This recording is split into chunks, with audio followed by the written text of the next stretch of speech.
வணக்கம், நான் நயினார் நாகேந்திரன் பேசுகிறேன். வரும் 22ஆம் தேதி மதுரையில் முருக பக்தர்கள் மாநாடு நடைபெற இருக்கிறது. அனைவரும் கலந்து கொண்டு சிறப்பிக்குமாறு அன்போடு வேண்டுகிறேன். நன்றி, வணக்கம்.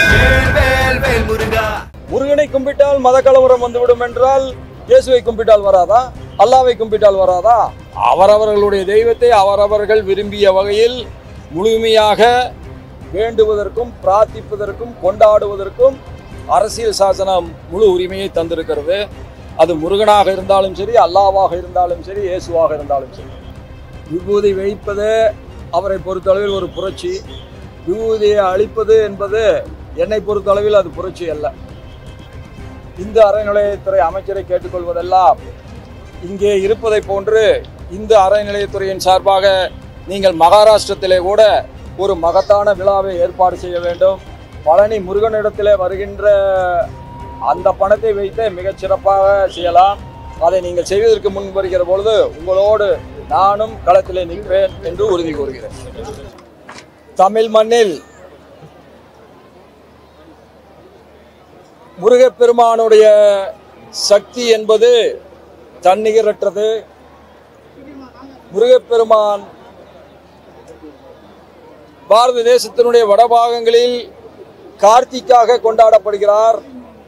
ஆனால் நம்முடைய தமிழ் மண்ணில் கந்தனாக கொண்டாடப்படுகிறார். ஆனால் முருகனுக்குரிய 6 படை வீடுகளும் தமிழ் மண்ணிலேதான் அமைந்திருக்கிறது.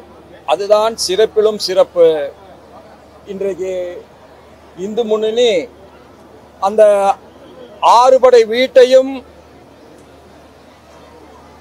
மதுரை மீனாட்சி அம்மனுடைய புதல்வனாகிய கந்தனை 6 படையிலிருந்தும் மதுரைக்கு அழைத்து வந்திருக்கிறார்கள். இது மிகுந்த பாராட்டுக்குரியது. அதனால்தான் இன்றைக்கு லட்சக்கணக்கான பக்தர்கள் தினந்தோறும் இந்த இறைவனை இந்த இடத்திலே வழிபட வேண்டும் என்று தொடர்ந்து வந்து கொண்டிருக்கிறார்கள். அந்த வகையில் இன்றைக்கு மிகச் சிறப்பாக முருகப்பெருமானுடைய இந்த நிகழ்ச்சி அற்புதமாக நடைபெற்று வருகிறது. இந்த ஆன்மீக மாநாடுங்கிறது அரசியல் மாநாடான்னு உண்மைதான். ஆன்மீகமும் அரசியலும் கலந்துதானே தமிழகத்தில் ஆரம்ப காலம் மட்டும் இருக்கிறது. கடவுள் இல்லை என்று சொல்வது கூட ஆன்மீகம் இல்லை என்று சொல்வதிலே இருந்துதானே திராவிட முன்னேற்ற கழகமே பிறந்திருக்கிறது. ஆகவே யாரெல்லாம் ஆன்மீகத்துக்கு எதிராக குரல் கொடுப்பதாக சொல்லி ஆட்சிக்கு வந்தார்களோ அதற்கு பதிலாக இன்றைக்கு மாற்று ஒரு கருத்து ஆன்மீகத்தை சொல்லி ஆட்சிக்கு வர வேண்டும் என்று நினைக்கிறார்கள். அது தவறு என்று நான் கருதவில்லை.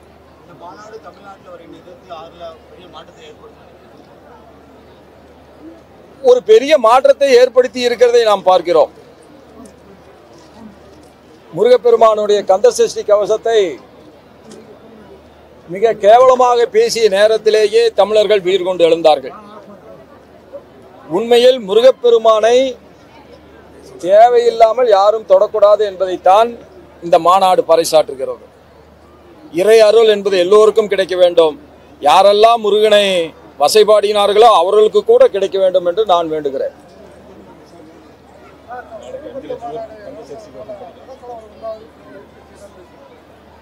முருகனை கும்பிட்டால் மத கலவரம் வந்துவிடும் என்றால் இயேசுவை கும்பிட்டால் வராதா?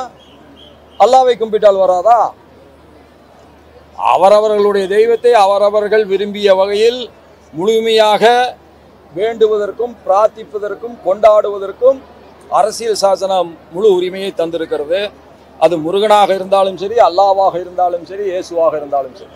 அரசியல் கட்சிகள் பயன்படுத்திக் கொள்வதற்கு அரசியல் சாசனத்தில் எதுவும் சொல்லப்படவில்லை. ஆனால் நான் உங்களுக்கு ஒன்றை சொல்லுகிறேன். யாரெல்லாம் மதசார்பற்ற தன்மை பேசுகிறார்களோ மகாராஷ்டிரத்திலே ஒரு பாராளுமன்றம் தொகுதி 7 சட்டமன்றங்களை உள்ளடக்கியது தான் ஒரு பாராளுமன்றம். மகாராஷ்டிரத்தில் 6 சட்டமன்றங்களிலே ஒரு கட்சி முன்னணியிலே இருக்கிறது. ஒரே ஒரு சட்டமன்றத்திலே மட்டும் முன்னணியிலே வந்த கட்சி வெற்றி பெற்றிருக்கிறது. இங்கே மதம் பயன்படுத்தப்படவில்லையா? தமிழ்நாடு வேற என்ன? தமிழ்நாடு தனி நாடா? இல்ல தமிழ்நாடு தனி நாடா?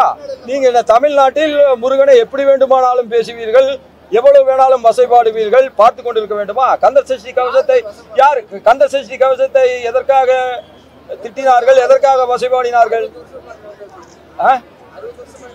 60 வருஷத்துக்கு முன்னாடி நடந்தது. நீங்கள் தமிழகத்தில் எத்தனை ஆண்டுகளாக குடியிருக்கிறீர்கள்? உங்களுக்கு வயதை பார்த்தாலே 60 இல்லையே. உங்களுக்கு வயதை பார்த்தாலே 60 இல்லையே. ஆனால் பொய்யை சொல்ல வேண்டும் என்று சொன்னால் கூட பொருந்து சொல்ல வேண்டும். ஆனால் நீங்கள் சொல்கின்ற பொய் யார் வசைபாடினால்தானே நம்முடைய மத்திய அமைச்சர் முருகன் அவர்கள் வேலை தூக்கி கொண்டு தமிழகம் முழுவதும் சுற்றுப்பயணம் போனார். அந்த வேல் பயணத்திலே நானும் கூட கலந்து கொண்டேன். அப்போ நான் ஆளுநர் அல்ல, அதனால் நானும் கூட கலந்து கொண்டேன்.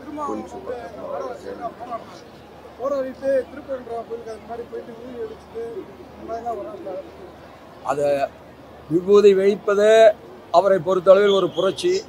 விபூதியை அளிப்பது என்பது என்னை பொறுத்தளவில் அது புரட்சி அல்ல.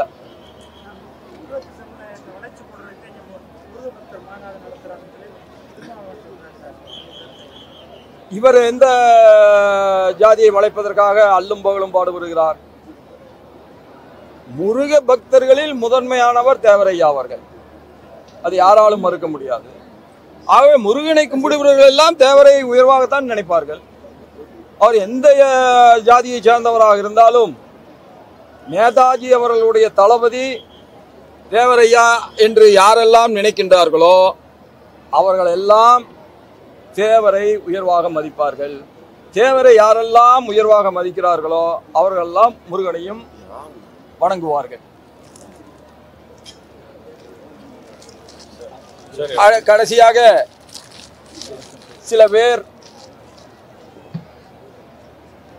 ஆறுபடை முருகனை குஜராத்துக்கு எடுத்து செல்வார்களா என்று கேட்டார்கள். நான் உண்மையிலேயே இங்கே வந்த பின்புதான் குஜராத்திற்கும் ஆறுபடை வீடு முருகனை எப்படி எடுத்து செல்வது என்பதை புரிந்து கொண்டிருக்கிறது. நிச்சயமாக நான் நம்முடைய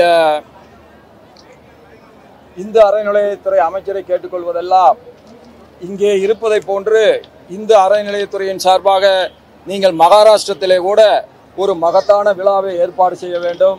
பழனி முருகனிடத்திலே வருகின்ற அந்த பணத்தை வைத்து மிகச் சிறப்பாக செய்யலாம். அதை நீங்கள் செய்வதற்கு முன் வருகிற பொழுது உங்களோடு நானும் களத்திலே நிற்பேன் என்று உறுதி கூறுகிறேன். நாளை லட்சக்கணக்கான பேர் இந்த இடத்திலே கூடி 5 லட்சத்திற்கும் மேற்பட்டவர்கள் கந்த சஷ்டி கவசத்தை ஒரே நேரத்தில் பிரார்த்திக்கிறார்கள், பாடுகிறார்கள். அதுவே இந்த மண்ணில் மகத்தான கடவுள் முருகன் தமிழையும் முருகனையும் ஒருபோதும் பிரிக்க இயலாது என்பதை நிரூபிக்கப் போகிறோம்.